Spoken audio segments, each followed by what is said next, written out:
ويسر لي أمري واحلل عقدة من لساني يفقه قولي رب زدني علما سبحانك لا علم لنا إلا ما علمتنا إنك أنت العليم الحكيم أعوذ بالله من الشيطان الرجيم بسم الله الرحمن الرحيم إن الذين توفاهم الملائكة ظالمي أنفسهم قالوا فيم كنتم قالوا كنا مستضعفين في الأرض قالوا ألم تكن أرض الله واسعة فتهاجروا فيها فأولئك مأواهم جهنم وساءت مصيرا صدق اللہ العظیم۔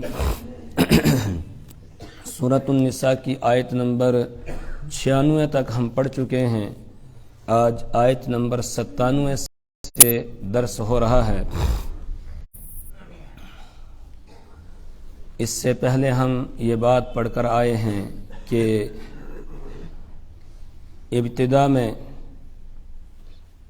جس وقت رسول پاک صلی اللہ علیہ وسلم ہجرت فرما کر مدینہ طیبہ تشریف لے گئے تو ایمان کی اسلام کی علامت یہ تھی کہ جو بھی ایمان لائے وہ ہجرت کر کے مدینہ منورہ پہنچ جائے، اور جو ہجرت کر کے نہیں آ رہا ہے تو سمجھا جاتا تھا کہ یہ پکا مسلمان نہیں ہے۔ تو جو لوگ ہجرت کر سکتے تھے اور پھر بھی انہوں نے ہجرت نہیں کی، جو ہجرت کر کے مدینہ طیبہ آ سکتے تھے اور پھر بھی انہوں نے ہجرت نہیں کی، ان کے بارے میں کیا حکم ہے، ان کے لیے کیا وعید ہے، وہ اس آیت کریمہ میں بیان کی جا رہی ہے کہ ان الذین توفاہم الملائکۃ ظالمی انفسہم قالوا فیم کنتم، بے شک وہ لوگ الذین توفاہم الملائکۃ، جن کو فرشتے موت دیتے ہیں، جن کی روح فرشتے قبض کرتے ہیں، ظالمی انفسہم، اس حال میں کہ وہ اپنی جانوں پر ظلم کرنے والے ہیں۔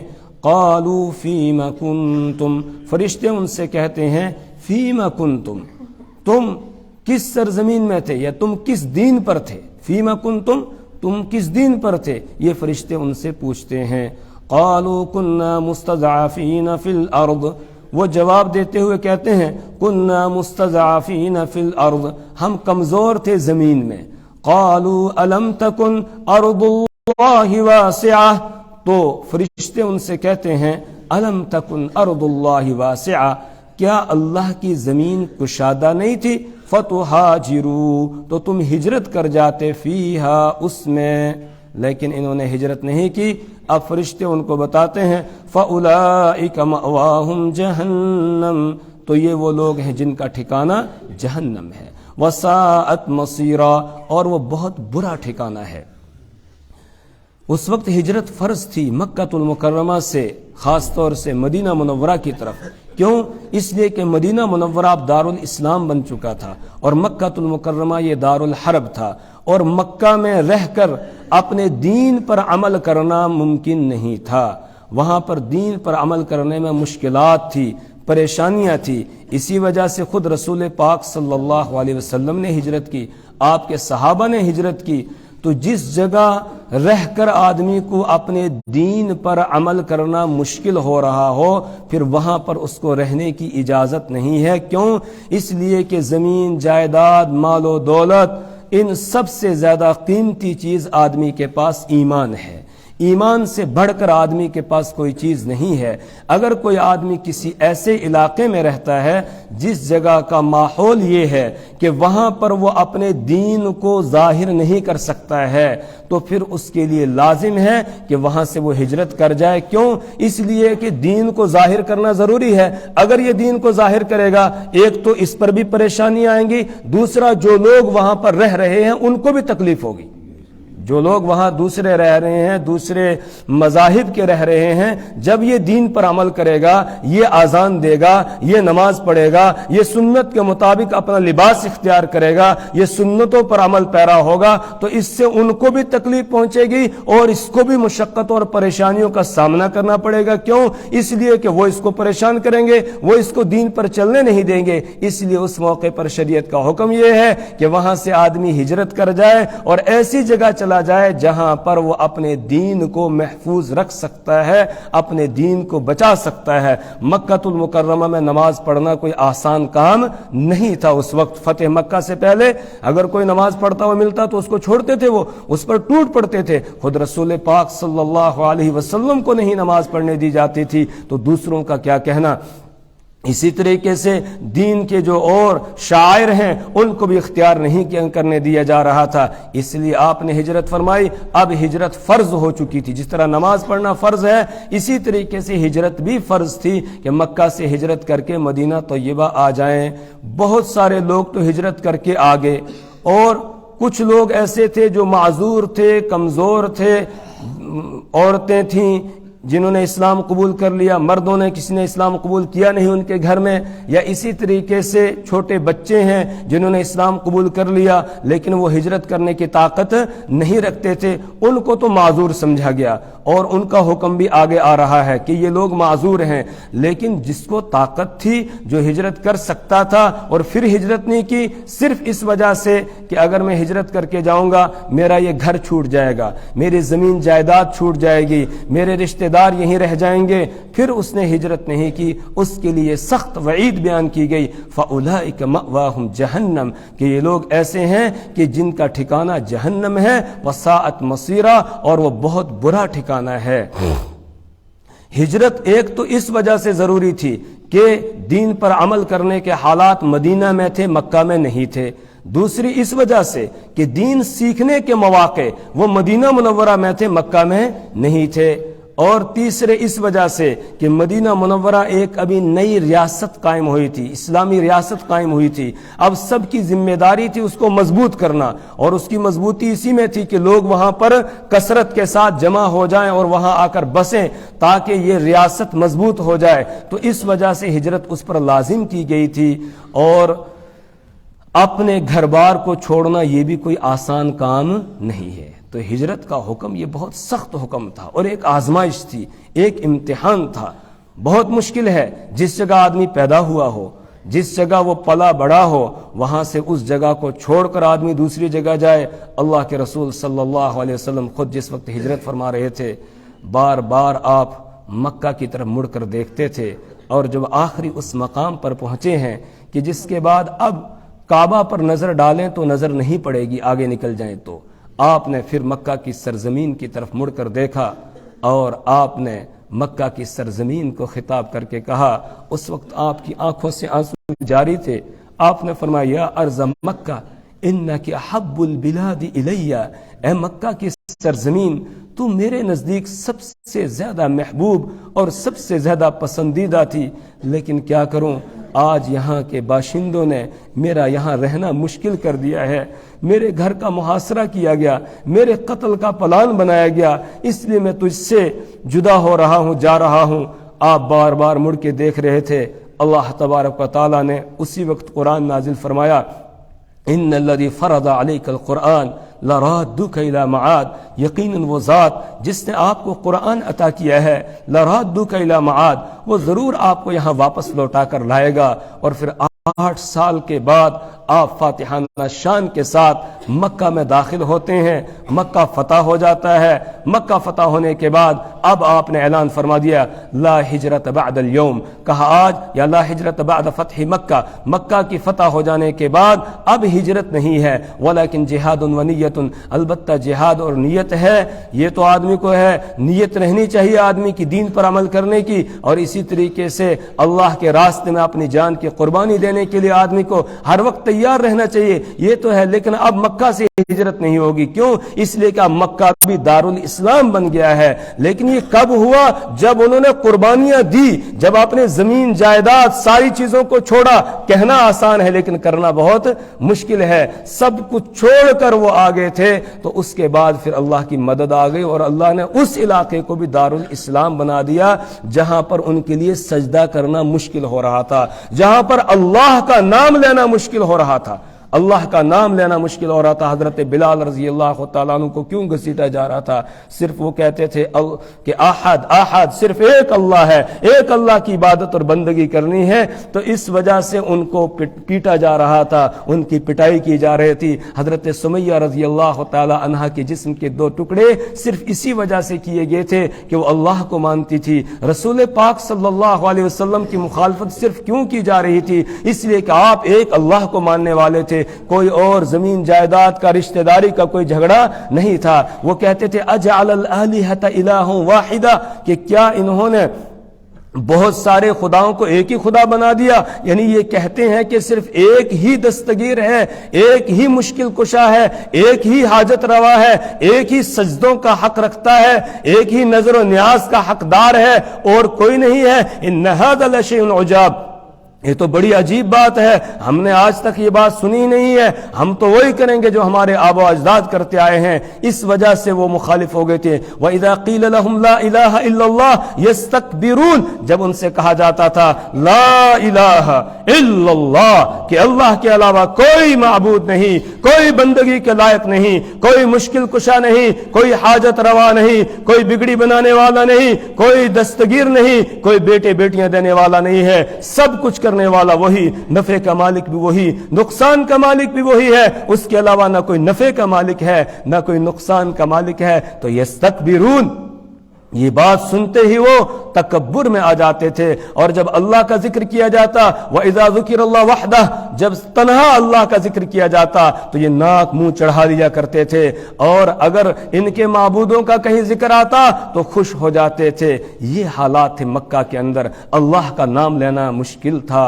اس لیے وہاں سے حکم ہو گیا اب نکلو یہاں سے، چھوڑو. پہلے ہجرت کر کے وہ حبشہ گئے، سینکڑوں کلومیٹر دور جو ہے وہ سفر کر کے وہاں حبشہ وہ پہنچے ہیں، اپنا سب کچھ چھوڑ چھاڑ کے. اور پھر رسول پاک صلی اللہ علیہ وسلم نے مدینہ کی طرف ہجرت کی، جو تقریباً مکہ اور مدینہ کے درمیان 500 کلومیٹر کا فاصلہ ہے. وہاں آپ پہنچے. یہاں پہنچنے کے بعد اب اللہ نے مدد کی اور یہاں ایک چھوٹی سی ریاست قائم ہو گئی. اور پھر وہ جگہ کہ جس جگہ سے نکلے تھے، وہ اس جگہ کو بھی اللہ نے دارالاسلام بنا دیا. اور پھر ایک وقت ایسا بھی آیا کہ جب یہ اعلان کر دیا گیا انما المشرکون نجس فلا يقربوا المسجد الحرام بعد عامهم هذا یا ایھا الذین آمنوا انما المشرکون نجس، اے ایمان والو، مشرکین ناپاک ہیں، یہ پلید ہیں، یہ سراپا ناپاک ہے، سر سے پاؤں تک یہ ناپاک ہے.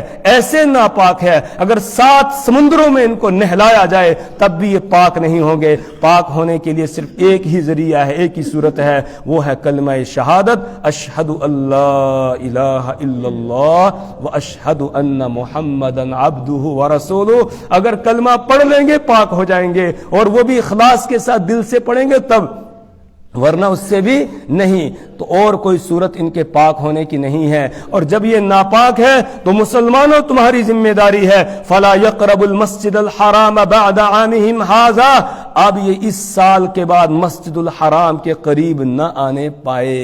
یہ سن 9 ہجری کے اندر اعلان ہو جاتا ہے، جس وقت سیدنا ابو بکر صدیق رضی اللہ تعالیٰ عنہ کی عمارت میں حج ادا کیا گیا ہے. اس وقت یہ جگہ جگہ اعلان کیا گیا، مکہ میں اعلان کیا گیا، منی میں اعلان کیا گیا، مزدلفہ میں اعلان کیا گیا، عرفات کے اندر اعلان کیا گیا کہ اس سال کر لو مشرکو حج، لیکن آئندہ سال مسجد الحرام کے قریب تم نہیں آ سکتے ہو، اور اب قیامت تک تم یہاں نہیں آؤ گے، اس کے قریب آنے کی تمہیں اجازت نہیں. اور مسلمانوں کی ذمہ داری ہے کہ ان کو وہاں نہ آنے دیا جائے. الحمدللہ آج تک مسلمان اس ذمہ داری کو نبھا رہے ہیں، اور انشاءاللہ اللہ کی ذات سے امید ہے قیامت تک اس کو نبھاتے رہیں گے کہ وہاں صرف مسلمان ہی داخل ہو سکتا ہے، کسی اور کے داخلے کی اجازت نہیں ہے.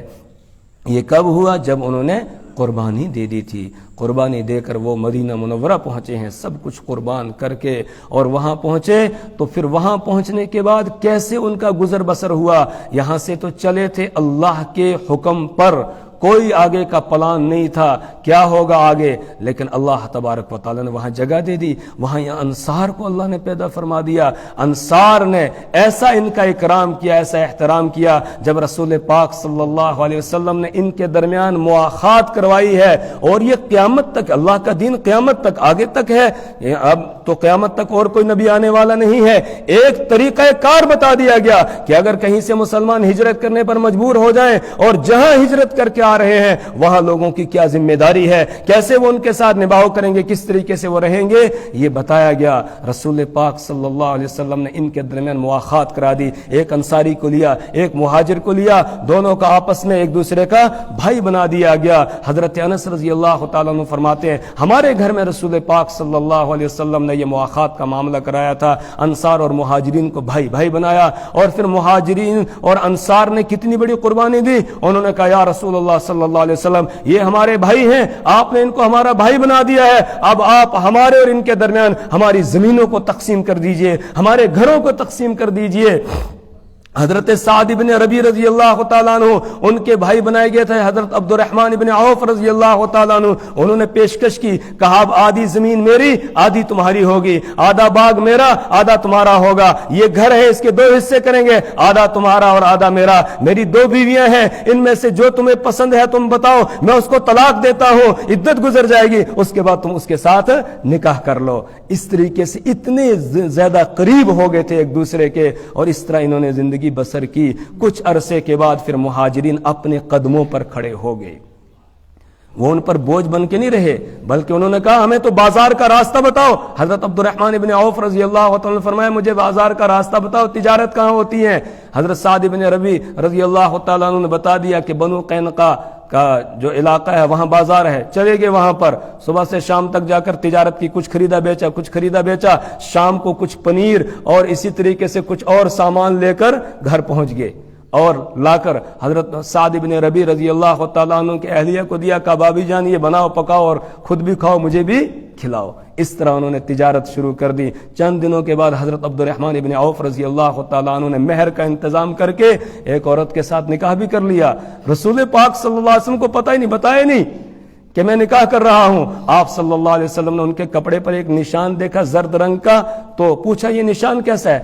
کہا یا رسول اللہ میں نے نکاح کیا تھا، بیوی کے کپڑوں سے یہ نشان لگ گیا ہے۔ آپ نے فرمایا اچھا نکاح کر لیا؟ جی۔ کہا جی یا رسول اللہ۔ کہا مہر کیا رکھا؟ کہا ایک کھجور کی گٹلی کے برابر سونا، اتنا سونا دیا اور میں نے نکاح کر لیا ہے۔ آپ صلی اللہ علیہ وسلم فرمایا ولیمہ کیا؟ کہا نہیں۔ کہا ولیمہ کرو، اولم ولو بشاتن، ولیمہ کرو چاہے ایک بکری ہی لگاؤ، ولیمہ کرو، دعوت ولیمہ کرو، ولیمہ کرنا سنت ہے، یہ بتایا رسول پاک صلی اللہ علیہ وسلم نے۔ اس طرح چند ہی دنوں میں مہاجرین اپنے قدموں پر کھڑے ہو گئے، اپنے گھر بنا لیے، اللہ نے دے دیے ان کو گھر، اللہ نے زمینیں بھی ان کو یہاں پر دے دی، وہاں وہ قربانی دے کر آئے تھے، اللہ نے یہاں پر ان کو نواز دیا۔ تو جو لوگ اس وقت ہجرت نہیں کر رہے تھے ان کے لیے سخت وعید نازل ہوئی، اور جس وقت یہ سخت وعید آئی تو یہ آیات مکہ کے اندر پڑھ کر سنائی گئی۔ جو لوگ ابھی تک ہجرت کر سکتے تھے لیکن نہیں کی تھی، ان میں سے ایک صحابی حضرت جندب ابن زمرہ رضی اللہ تعالیٰ عنہ، جو بہت بوڑھے ہو گئے تھے، چل بھی نہیں پاتے تھے، وہ معذورین میں سے تھے، لیکن جب انہوں نے یہ آیت کریمہ سنی تو تفسیروں میں لکھا ہے کہ فوراً اپنے بیٹوں کو بلایا، اور بلانے کے بعد کہا بڑی سخت وعید ہے، لہٰذا ہمیں ہجرت کرنی ہے، چلو مجھے لے کر۔ بیٹوں نے کہا آپ تو سواری پر بیٹھ نہیں سکتے ہیں۔ کہا تمہیں کیا ہو گیا، تم مر گئے ہو، تم ایسا کرو کہ ایک چارپائی لو اور اس پر مجھے لٹاؤ، اور اس کے بعد چارپائی کو اٹھاؤ اور لے کر چلو۔ انہوں نے کہا راستے میں انتقال ہو جائے گا، آپ کے حالات اچھے نہیں ہیں۔ کہا جو ہو ہمیں چلنا ہے، نکلنا ہے۔ اپنے بیٹوں کو مجبور کیا، نکلے مکہ المکرمہ سے، بیٹوں نے چارپائی لائی، اس پہ رکھا۔ ابھی تنعیم کے مقام پر پہنچے تھے کہ فرشتہ آ گیا اور ان کی روح قبض ہو جاتی ہے۔ جب ان کی روح قبض ہو گئی اس کے بعد کچھ لوگوں نے کہنا شروع کیا کہ اچھا ہوتا مدینہ پہنچ جاتے، مہاجرین میں شامل ہو جاتے، پھر موت آتی، راستے ہی میں آ گئی، نہ گھر کے رہے نہ آگے کے رہے۔ اور مکہ کے جو لوگ تھے مشرکین وہ بھی مذاق اڑانے لگے، کہنے لگے گھر میں اچھا خاصا بیٹھا ہوا تھا، اب جا رہا تھا، دیکھو وہاں پر جا کر مر گیا۔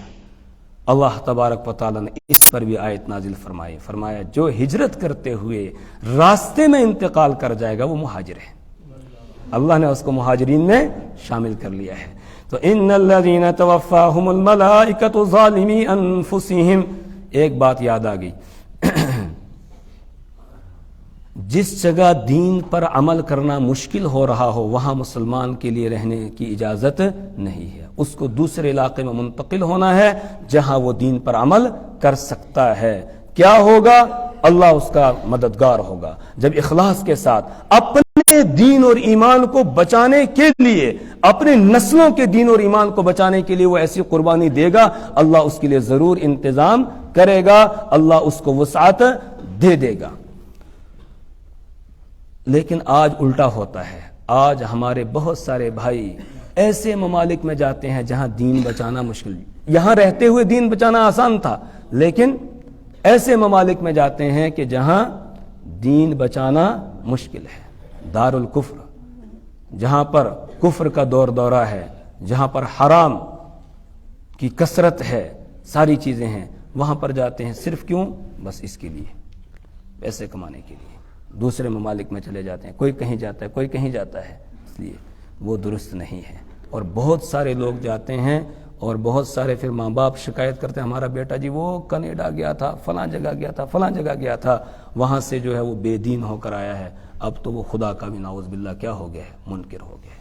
اس لیے میں منع نہیں کرتا ہوں جانے سے، جائیں، لیکن اپنے دین میں پہلے مضبوط ہونا چاہیے آدمی کو، اس کے پاس قرآن اور حدیث کا علم ہو، دین کا علم ہو، دین پر مضبوط ہو، وہ جائے، لیکن اس کے ساتھ ایک نیت یہ بھی رکھے میں داعی بن کر جاؤں گا، مدعو نہیں بنوں گا، میں داعی بن کر جاؤں گا، وہاں جاؤں گا اور وہاں جا کر میں اللہ کے دین کی دعوت دوں گا، داعی بن کر جائے گا، اس نیت کے ساتھ جائے گا، اللہ اس کا معین اور مددگار ہوگا، دین بھی باقی رہے گا اور دنیا بھی اس کو ملے گی۔ اسی طریقے سے بہت سارے ہمارے طالب علم پڑھنے کے لیے جاتے ہیں، جانا چاہیے، علوم کے اندر، فنون میں مہارت حاصل کرنی چاہیے آدمی کو، لیکن سب سے پہلے اس کو دیندار بننا ہے، اپنے آپ کو دیندار بنائے، دیندار بن کے اور داعی بن کر جائے، مدعو بن کر نہ جائے۔ اگر پتہ ہی نہیں ہے کلمہ کیا ہے، نماز کیا، وہاں گئے اور وہاں جا کر انہوں نے بتایا عیسائیت اور دوسرے مذاہب کا ان کا تعارف کرایا، بس اسی میں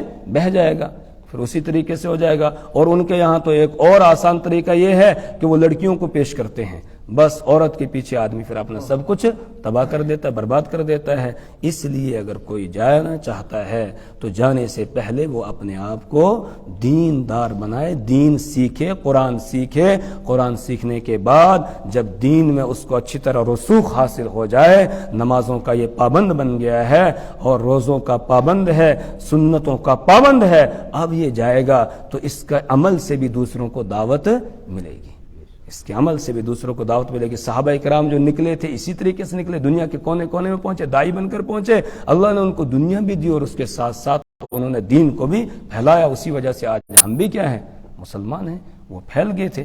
تو داعی بن کر آدمی کو جانا چاہیے، یہ ایک نیت میں ٹھیک کرانا چاہتا تھا، اس لیے میں نے یہ بات بتائی۔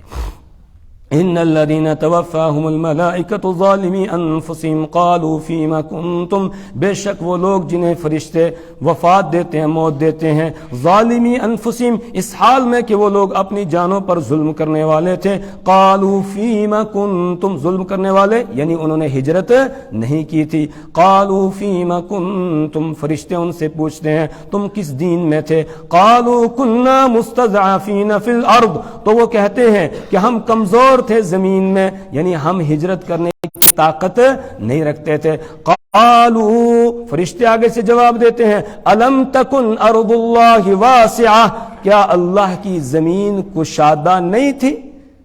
اللہ کی زمین ہے، کہیں بھی تم نکل پڑتے اپنے دین کو بچانے کے لیے، اللہ تمہیں راستہ دکھا دیتا، فتہاجروا فیہا، تو تم ہجرت کر جاتے اس میں، فاولئک مأواہم جہنم، فَأُولَئِكَ مَأْوَاهُمْ جَهَنَّمْ، تو یہی وہ لوگ ہیں جن کا ٹھکانہ جہنم ہے، وَسَاءَتْ مَصِيرًا، اور وہ بہت برا ٹھکانہ ہے۔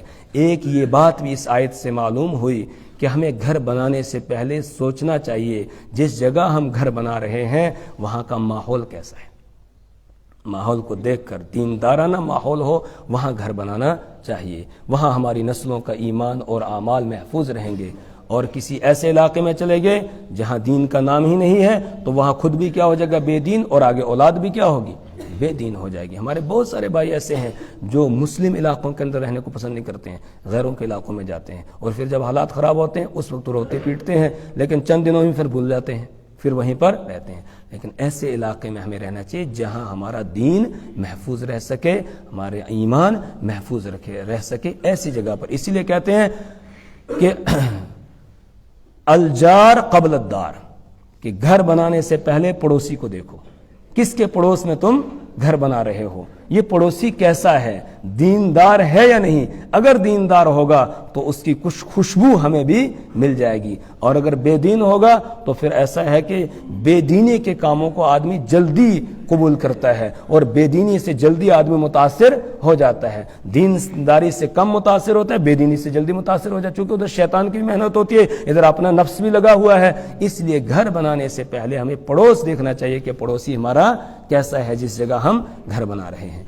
الا المستضعفین من الرجال والنساء والولدان، مگر وہ کمزور، وہ لوگ جو کمزور ہیں، من الرجال مردوں میں سے، والنساء اور عورتوں میں سے، والولدان اور بچوں میں سے۔ جیسے حضرت عبداللہ ابن عباس رضی اللہ تعالیٰ عنہ فرماتے ہیں، میں بھی مسلمان ہو گیا تھا، میری والدہ بھی مسلمان تھے، لیکن ہم ہجرت کرنے کی طاقت نہیں رکھتے تھے۔ ابھی والد صاحب ہوئے نہیں تھے مسلمان تو ہجرت کرنے کی ہمیں طاقت نہیں تھی، ہم نہیں نکل سکتے تھے۔ ہم دعائیں کرتے تھے، جو پیچھے دعا آئی تھی، ربنا اخرجنا من هذه القرية الظالم اهلها، اے اللہ ہمیں اس ظالم بستی سے نکال دے، اس بستی سے نکال دے جس کے باشندے ظلم کرنے والے ہیں۔ تو فرماتے تھے ہم انہی میں سے تھے کہ جن کے اوپر ظلم ڈھایا جا رہا تھا، لیکن ہجرت کرنے کی طاقت ہم نہیں رکھتے تھے۔ تو اللہ فرماتے ہیں یہ جو اوپر وعید بیان کی گئی، اس وعید سے مستثنا ہے وہ لوگ جو کمزور ہیں، مردوں میں سے، عورتوں میں سے اور بچوں میں سے جو معذور ہیں۔ لا یستطیعون حیلۃ، وہ کوئی حیلہ تدبیر کرنے کی طاقت نہیں رکھتے ہیں، یعنی مکہ سے نکلنا چاہیں تو نکل نہیں سکتے ہیں، اس لیے کہ وہاں سے چھپ کے نکلنا پڑتا تھا۔ جس کو دیکھتے تھے کہ نکل رہا ہے، ہجرت کر کے جا رہا ہے، اس کو پکڑ لیتے تھے اور پھر اس کی پٹائی کرتے تھے، یہاں تک کہ اللہ کے پیارے حبیب محمد عربی صلی اللہ علیہ وسلم کی بیٹی حضرت زینب رضی اللہ تعالی عنہا، ہمارے ماں باپ ان پر قربان ہوں، کتنی بڑی انہوں نے قربانی دی۔ ابو العاص ابن ربی رضی اللہ تعالیٰ عنہ، انہوں نے فتح مکہ سے کچھ پہلے، صلح حدیبیہ کے بعد ایمان قبول کیا، پہلے ایمان قبول نہیں کیا تھا۔ غزوہ بدر میں مسلمانوں کے خلاف لڑنے کے لیے آئے تھے، گرفتار ہو گئے۔ جب ان کو رہا کیا گیا، رسول پاک صلی اللہ علیہ وسلم نے اس وقت کہا کہ آپ مکہ جا رہے ہو، میری بیٹی کو بھیج دینا، میری بیٹی کو بھیج دینا۔ انہوں نے وعدہ کر لیا میں بھیجوں گا۔ یہ گئے اور جا کر حضرت زینب رضی اللہ تعالی عنہا کو اجازت دے دی۔ حضرت زینب رضی اللہ تعالی عنہا جس وقت نکلی، مکہ المکرمہ سے نکل رہی تھی، مشرکین اکٹھے ہو گئے اور کہنے لگے کہ محمد صلی اللہ علیہ وسلم کی بیٹی ایسے نکل کے چلی جائے پھر تو ہمیں ڈوب کر مر جانا چاہیے۔ اور ایک حبار ابن الاسود یہ آگے آیا اور آ کر اس نے ان کی ٹانگ کو پکڑ کے کھینچا یا سواری کو چھیڑا، جس سے حضرت زینب رضی اللہ تعالیٰ عنہ سواری سے نیچے گر گئی اور اس کے نتیجے میں ان کا بچہ بھی ضائع ہو جاتا ہے۔ اتنی بڑی قربانی دی اور پھر وہ تکلیف ان کو آخر تک رہی ہے۔ تو نکلنا کوئی آسان کام نہیں تھا، نکلنے نہیں دیتے تھے، اس لیے اللہ نے ان کو مستثنا کیا۔ لا یستطیعون حیلۃ، جو تدبیر نہیں کر سکتے ہیں، نہیں نکل سکتے ہیں، ان کے لیے یہ وعید نہیں ہے۔ ولا یہتدون سبیلا، اور وہ نکلنے کا راستہ نہیں پاتے ہیں تو ان کے لیے یہ وعید نہیں ہے۔ فاولئک عسى اللہ ان یعفو عنہم، تو یہ لوگ عسى اللہ، امید ہے کہ ان یعفو عنہم، اللہ ان کو معاف کر دے گا۔ وَكَانَ اللَّهُ غَفُورًا رَحِيمًا، اور اللہ تعالیٰ وَكَانَ اللَّهُ عَفُوًّا غَفُورًا، اور اللہ بہت معاف کرنے والا ہے، غفورا بہت بخشنے والا ہے۔ وَمَن يُهَاجِرْ فِي سَبِيلِ اللَّهِ، اور وہ شخص جس نے ہجرت کی اللہ کے راستے میں، يَجِدْ فِي الْأَرْضِ مُرَاغَمًا كَثِيرًا، جو ہجرت کرے گا اللہ کے راستے میں وہ پائے گا زمین میں مُرَاغَمًا كَثِيرًا، ہجرت کی بہت ساری جگہیں، یعنی ہجرت گاہیں پائے گا۔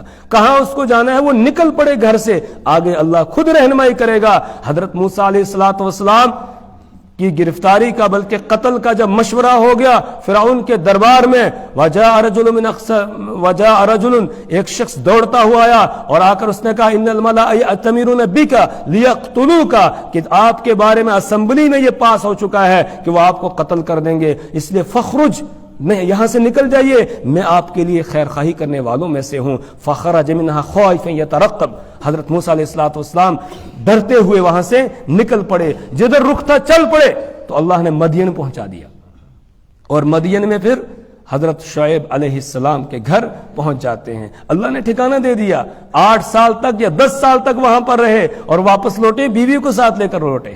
اللہ نے گھر بھی دے دیا، اور گھر بسنے کا ذریعہ جو ہے وہ بیوی، وہ بھی اللہ تعالیٰ نے دے دیا، اللہ نے انتظام کیا۔ تو اللہ فرماتے ہیں وَمَن يُهَاجِرْ فِي سَبِيلِ اللَّهِ، جو اپنے دین کو، اپنے ایمان کو بچانے کے لیے اللہ کے راستے میں ہجرت کرے گا، يَجِدْ فِي الْأَرْضِ مُرَاغَمًا كَثِيرًا، وہ زمین میں پائے گا بہت سی ہجرت گاہیں یا بہت سی بھاگنے کی جگہ، وَسَعَةً، اور یہ وسعت پائے گا، کشادگی پائے گا، جتنا اس کے پاس وہاں تھا اس سے زیادہ اللہ اس کو دے دے گا۔ وَمَن يَخْرُجْ مِن بَيْتِهِ مُهَاجِرًا إِلَى اللَّهِ، اور جو کوئی نکلے گا اپنے گھر سے مہاجرًا إِلَى اللَّهِ، اللہ کی طرف ہجرت کرتے ہوئے، وَرَسُولِ، اور اس کے رسول کی طرف ہجرت کرتے ہوئے، ثُمَّ يُدْرِكُهُ الْمَوْتُ، پھر موت نے اس کو پا لیا، فَقَدْ وَقَعَ أَجْرُهُ عَلَى اللَّهِ، یعنی راستے میں اس کو موت آ گئی، جیسے حضرت جندب ابن زمرہ رضی اللہ تعالیٰ عنہ کو موت آ گئی تھی، فَقَدْ وَقَعَ أَجْرُهُ عَلَى اللَّهِ، تو اس کا اجر واقع ہو گیا اللہ کے یہاں، یعنی اللہ نے اس کو اجر دے دیا ہجرت کا، یہ مہاجرین میں سے ہو گیا۔ وَكَانَ اللَّهُ غَفُورًا رَحِيمًا، اور اللہ تعالیٰ بہت بخشنے والا، رحم فرمانے والا ہے۔ اللہ سے دعا کریں پروردگار ہمیں اعمال صالحہ کی توفیق عطا فرمائے، برے اعمال سے اللہ حفاظت فرمائے۔ سبحان اللہ و بحمدہ، سبحانک اللہ